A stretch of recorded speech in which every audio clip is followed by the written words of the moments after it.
तारक मेहता का उल्टा चश्मा।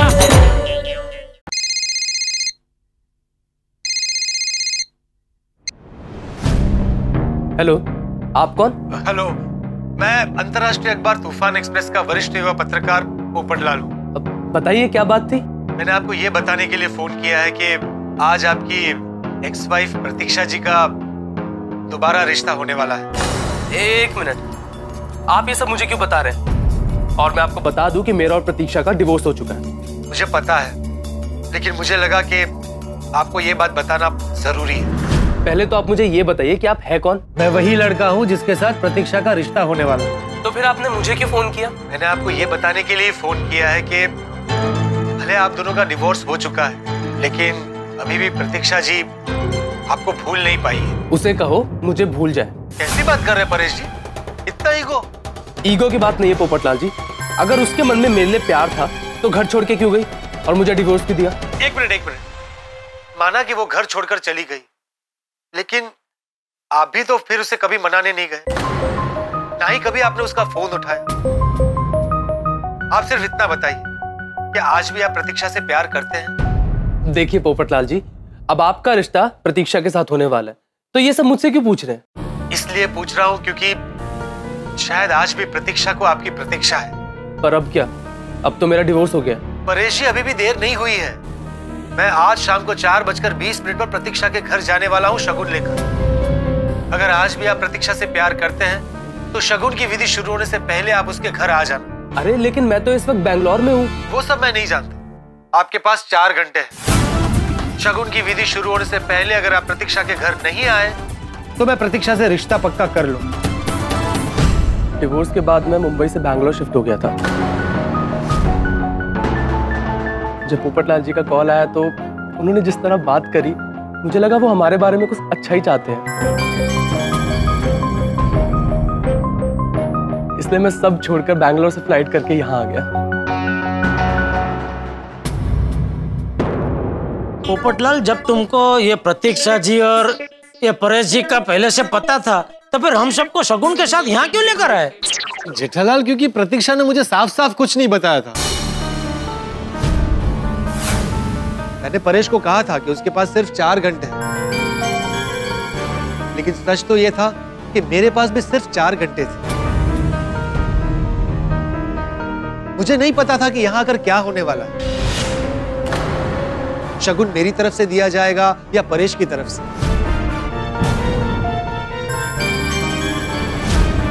मेरी तरफ से अगर शगुन दिया जाता तो यह शुभ कार्य आप सबके बिना संपन्न हो जाता, और ये मुझे बिल्कुल गंवारा नहीं था। इसलिए मैं आप सबको अपने साथ लेकर आया। पोपट भाई, अगर परेश भाई नहीं आते तो? अरे अब्दुल मियां, अगर ऐसा होता तो मैं प्रतीक्षा को ऐसे ही थोड़ी मझदार में छोड़ देता। उसे खुशी खुशी अपना लेता और अपना जीवन साथी बना लेता।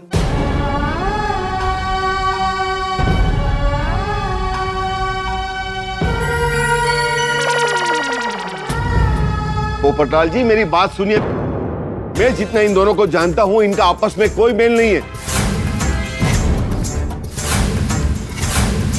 थोड़े दिन साथ में रहेंगे, फिर झगड़ा शुरू, फिर डिवोर्स।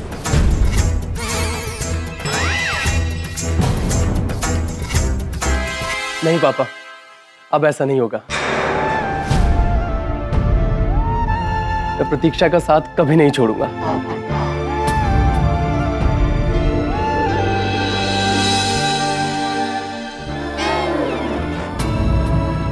मैं भी परेश से कभी झगड़ा नहीं करूंगी पापा।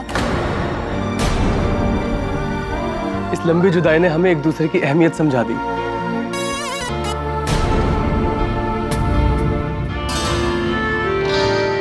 हम हमेशा साथ रहेंगे।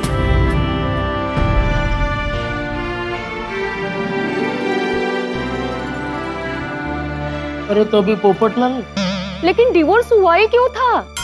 हाँ, मैं शुरू से सारी कहानी बताता। दरअसल परेश और प्रतीक्षा की लव मैरिज हुई थी। प्रतीक्षा बेटा, जरा सोचो, तुम्हारा और परेश का कोई मेल नहीं है। क्यों पापा? परेश पढ़ा लिखा है, होशियार है, बहुत प्यार करता है मुझसे। हाँ ठीक है, लेकिन लेकिन बेटा वो हमारी बरोबरी का नहीं है। तुम इस घर में हर सुख सुविधा के साथ पली बड़ी और वो परेश के पास खुद का घर तक नहीं है। तुम उसके साथ एडजस्ट नहीं कर पाओगी। मैं एडजस्ट कर लूंगी। मैं बहुत प्यार करती हूँ उससे। मैं शादी करूंगी तो सिर्फ परेश से। और प्रतीक्षा की जिद के सामने माता पिता हार गए और इन दोनों की शादी करवा दी।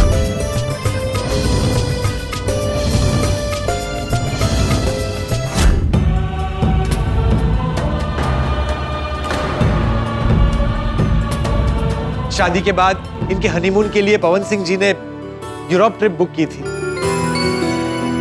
लेकिन ये बात परेश को अच्छी नहीं लगी। उसके आत्मसम्मान को ठेस पहुंची।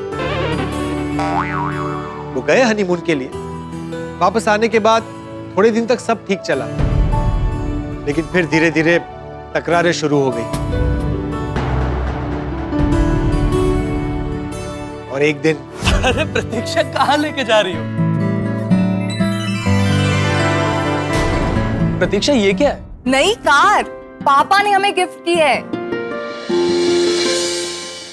प्रतीक्षा, हमें ऐसे महंगे गिफ्ट की कोई जरूरत नहीं है। भाई साहब, ये कार वापस ले जाइए। एक मिनट। परेश, पापा ने हमें ये गिफ्ट में दी है। प्रतीक्षा, ये गिफ्ट नहीं है, ये हमें दया दिखाई जा रही है। कमाल है, पापा मुझे कुछ गिफ्ट में दे भी नहीं सकते क्या? गिफ्ट देना दया दिखाना होता है। ये दया नहीं तो और क्या है? तुम्हारे पापा को ना बिल्कुल भरोसा नहीं था कि मैं तुम्हें खुश रख सकता हूँ, इसीलिए ये सब कर रहे हैं। परेश, तुम पापा को गलत समझ रहे हो। ऐसी कोई बात नहीं है। प्रतीक्षा, बस हमें ये कार नहीं चाहिए। पापा ने इतने प्यार से हमें गिफ्ट दिया है, तो वापस लौटाकर अपमान नहीं करते हैं ना। ये मान अपमान तो उनको कार भिजवाने से पहले सोचना चाहिए। प्रतीक्षा, आज के बाद तुम मुझसे पूछे बगैर अपने पापा से कुछ नहीं लोगे। इतनी सी बात पे इतना गुस्सा? हाँ, और डिवोर्स? नहीं, कभी डिवोर्स नहीं हुआ था। अरे पर प्रतीक्षा हमारी बेटी है और हम अपनी बेटी को प्यार से कुछ दे नहीं सकते क्या? हाँ परेश बेटा, कोई बाप अपनी बेटी को प्यार से कुछ देना चाहे तो उसमें गलत क्या है? चाचा जी, मैं मानता हूँ कि मेरी गलती थी। मुझे इस बात को अपने आत्मसम्मान का मुद्दा नहीं बनाना चाहिए था। हाँ। बिल्कुल सही कहा तुम। और इसी तरह गलतियां गलतफहमियों में बदलती गई। Happy anniversary. So pretty. Thank you so much Paresh. अब जल्दी से तैयार हो जाओ, पापा ने हमारे लिए 7 स्टार होटल में पार्टी अरेंज की है। अरे पर प्रतीक्षा, मैंने तुम्हारे लिए एक अलग सरप्राइज प्लान किया है। हाँ तो तुम फिर कभी सरप्राइज दे देना। आज पापा ने बुकिंग की है तो चलो चलते हैं। तुम्हारे पापा ने किया ना, तो तुम चली जाओ। परेश, कैसी बात कर रहे हो? मैरिज एनिवर्सरी हम दोनों की है। अगर हम दोनों की एनिवर्सरी है तो हम दोनों कुछ अलग से प्लान करेंगे ना। और मैंने तुम्हें पहले ही कहा था कि मुझसे पूछे बगैर पापा से कुछ मत लेना। अच्छा ठीक है, गलती हो गई। अब ये सब नाटक छोड़ो, जल्दी तैयार हो जाओ, सब वेट कर रहे होंगे। प्रतीक्षा, तुम्हें सब की पड़ी है, लेकिन मेरी फीलिंग्स की कोई कदर नहीं है। परेश, तुम कहना क्या चाहते हो? मैं कुछ नहीं कहना चाहता और मुझे नहीं मनानी कोई एनिवर्सरी। परेश। और फिर उस दिन दोनों कहीं नहीं गए। और हमने हमारी शादी की पहली एनिवर्सरी नहीं मनाई। अब चाचा जी आप ही बताइए, अपनी बेटी और दामाद की खुशी को अपनी खुशी मानना कोई गलत बात है क्या? नहीं, बिल्कुल नहीं। पर प्रतीक्षा, पति के मन में क्या चल रहा है उसका पता लगाना पत्नी का फर्ज होता है। मैं मानती हूँ गलती मेरी थी। जब परेश को पापा से कुछ लेना पसंद नहीं था तो मुझे पापा को बता देना चाहिए था। तब इन दोनों को अपनी गलतियां समझ में नहीं आई। बस दोनों एक दूसरे को गलत साबित करने में लगे हुए थे।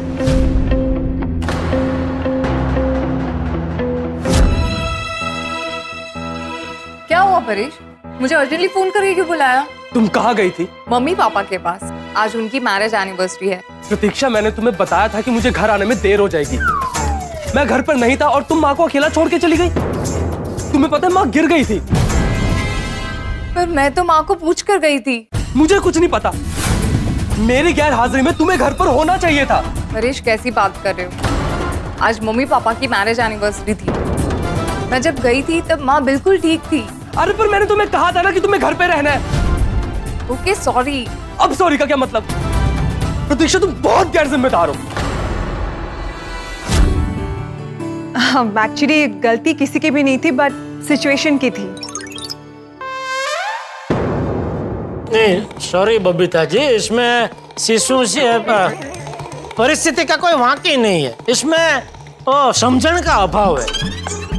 क्या है कि कठिन से कठिन परिस्थितियां तो जीवन में आती ही रहती है और आती ही रहेंगी, लेकिन अगर सही समझण हो तो उस कठिन परिस्थिति में से बाहर निकलने का रास्ता हमें मिल जाता है।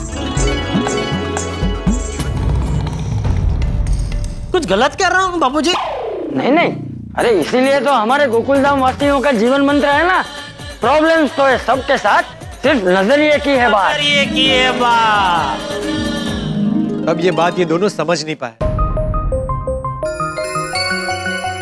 और इसी वजह से इन दोनों में दूरियां बढ़ने लगी। आज भी खिचड़ी? वो आज भी सब्जी जल गई। प्रतीक्षा तुम कब खाना बनाना सीखोगी? डोंट वरी, कल से तुम जो डिश मांगोगे वो मिलेगी। पापा महाराज भेज रहे हैं।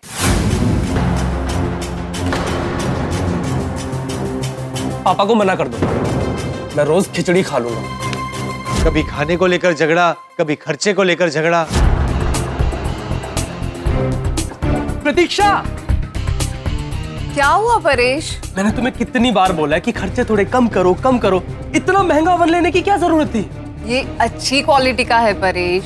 मार्केट में ना इससे अच्छे और सस्ते ओवन भी मिलते हैं, लेकिन तुम तो करोड़पति बाप की बेटी हो ना। बस परेश, बात बात पे ताने मत दो। बस ऐसी ही छोटी छोटी बातों में मनमुटाव होता रहा। और पवन सिंह जी, अनजाने में आप भी आग में घी डालते रहे। परेश को जो पसंद नहीं था वही आपने किया। दामाद जी, देखिए मुझे पता है कि आपको ये पसंद नहीं है, पर एक रिक्वेस्ट है हमारी। हाँ कहिए ना। देखिए, आप तो जानते ही हैं कि प्रतीक्षा हमारी इकलौती बेटी है, तो हम चाहते हैं कि आप हमारा सारा बिजनेस संभाल लें ताकि हमारी सारी चिंताएं दूर हो जाए। आपकी चिंता जायज है, लेकिन मेरे भी खुद के कुछ सपने हैं और उन्हें मैं अपने बलबूते पर हासिल करना चाहता हूँ। अरे परेश बेटा, अपने बलबूते पर कितना कमाओगे? पर आखिरकार ये सब तुम्हें ही तो संभालना है। देखिए, मुझे कुछ नहीं चाहिए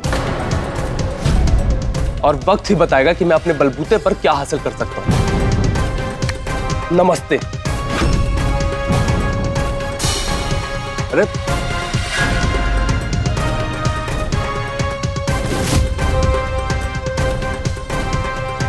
और ऐसे ही दिन ब दिन झगड़े बढ़ते गए और फाइनली दोनों के बीच बातचीत बंद हो गई।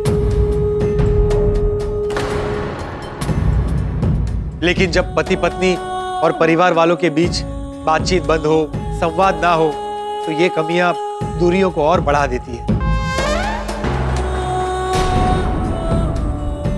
और फिर रही सही कसर भी परेश ने पूरी कर दी। कैसे? बताता। चलो परेश, हॉस्पिटल चलते हैं, मेरी मम्मी से मिलके आते हैं। मुझे थोड़ा सा काम है, तो तुम हो आओ, मैं फोन पे बात कर लूंगा। परेश, तुम्हारे घर में कुछ भी हो जाए, मेरा रहना जरूरी है। और मेरी माँ वहाँ 3 दिन से हॉस्पिटल में है, तुम एक बार भी उनसे मिलने नहीं जा सकते। कल भी तुमने कहा था कि ऑफिस से आते आते तुम मिल आओगे, पर तुम नहीं गए। प्रतीक्षा, मेरी वहाँ क्या जरूरत है? तुम तो रोज जाती हो ना, और इतने सारे नौकर चाकर भी तो हैं। परेश, मेरी माँ तुम्हारी सासू माँ भी है। प्रतीक्षा, तुम मेरी माँ को अकेला छोड़ के गई थी, वो तुम्हारी कुछ नहीं लगती? तब मैंने सॉरी बोल दिया था, तो आज मैं सॉरी बोल देता हूँ। और वैसे भी तुम्हारी माँ कुछ ज्यादा सीरियस नहीं है। परेश, बहुत हो गया। तुम्हारे मन में मेरे पेरेंट्स के लिए कोई फीलिंग, कोई रिस्पेक्ट ही नहीं है। रिस्पेक्ट? तुम्हारे मम्मी पापा मेरी रिस्पेक्ट करते हैं जो मेरे मन में उनके लिए रिस्पेक्ट हो? परेश, तुम्हें उनकी हर बात गलत लगती है। अगर ऐसे ही चलता रहा ना, तो हमारा साथ रहना मुश्किल हो जाएगा। मुश्किल है, तुम मत रहो ना साथ। तो तुम चाहते हो कि मैं घर छोड़ के चली जाऊं? तो और क्या बोलूं, तुम्हें साथ रहना मुश्किल लग रहा है ना। ठीक है, तो मैं घर छोड़ के जा रही। हाँ तो जाओ ना, किसने रोका है तुम्हें? तुम्हें तो घर छोड़ने का बहाना मिल गया ना। बस बहुत हुआ, ताने ताने ताने। मैं इस घर में 2 मिनट भी नहीं रह सकती। तो जाओ ना, मैं सामान पैक कराने में मदद करूं? उसकी कोई जरूरत नहीं है।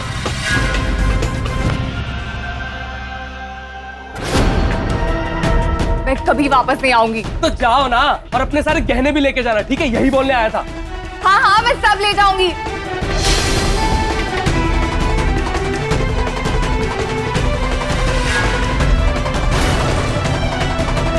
बस ऐसे प्रतीक्षा ने घर छोड़ दिया।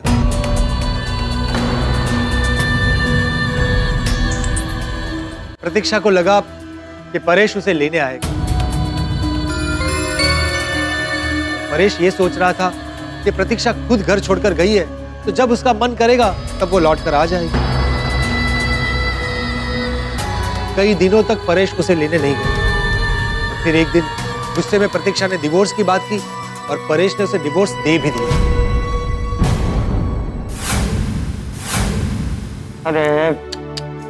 अरे झगड़े किस घर में नहीं होते हैं? और नोक झोंक तो शादीशुदा जिंदगी का हिस्सा है। हाँ, घर में 2 वासण हो तो खखड़े खरा। हाँ, वासन खखड़े मतलब घर में अगर 2 बर्तन ऐसे बाजू बाजू में पड़े हो, आपस में टकराए तो आवाज तो आता ही है ना।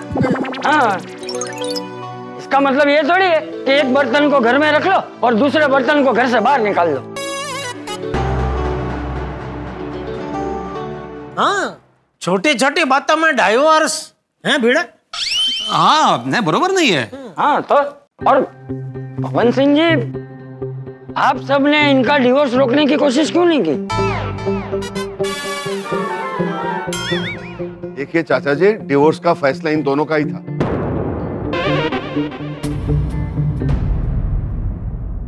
हमने तो समझाने की बहुत कोशिश की थी, लेकिन आप तो जानते हो ना आजकल के बच्चे, शादी के लिए जितने उतावले थे, डिवोर्स के लिए भी उतने उतावले हो गए। अभी पोपट गलत विचार ना। इन दोनों के छोटे छोटे झगड़ों की चिंगारी ने कब आग पकड़ी, पता ही नहीं चला।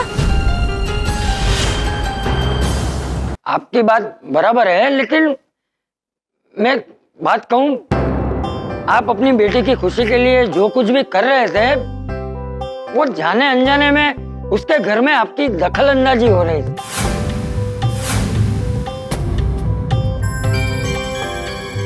देखिए, माँ बाप को ये लगना स्वाभाविक है कि उनकी बेटी को जो सुख सुविधा यहाँ मिली है वो उसके ससुराल में भी मिले। हाँ।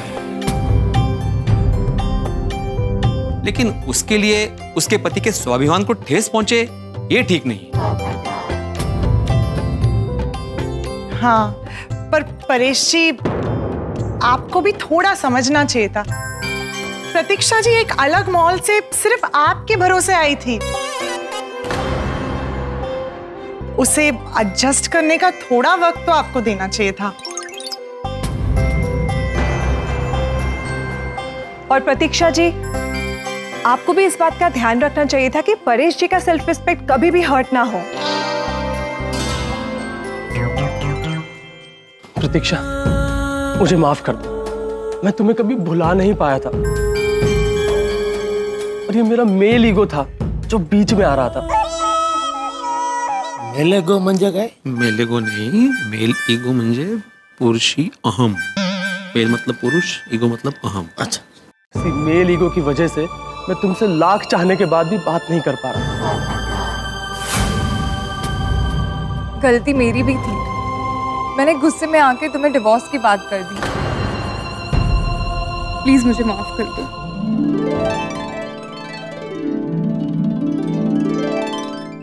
मित्रों, फर्ज कीजिए कोई व्यक्ति जंगल में खजाना खोजने के लिए जाए और शेर उसके पीछे पड़ जाए, वो क्या करेगा? भरसक प्रयास करेगा शेर से बचने के लिए, अपनी जान बचाने के लिए। और जब बच जाएगा तो उसे इस बात का गम नहीं होगा कि खजाना नहीं मिला, इस बात की खुशी होगी कि शेर से बच गया।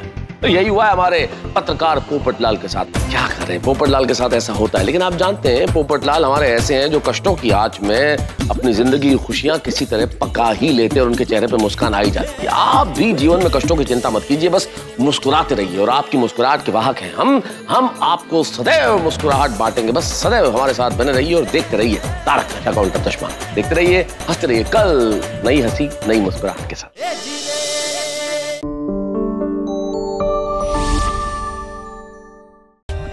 For more updates, subscribe to our channel, click the show links and enjoy watching the videos.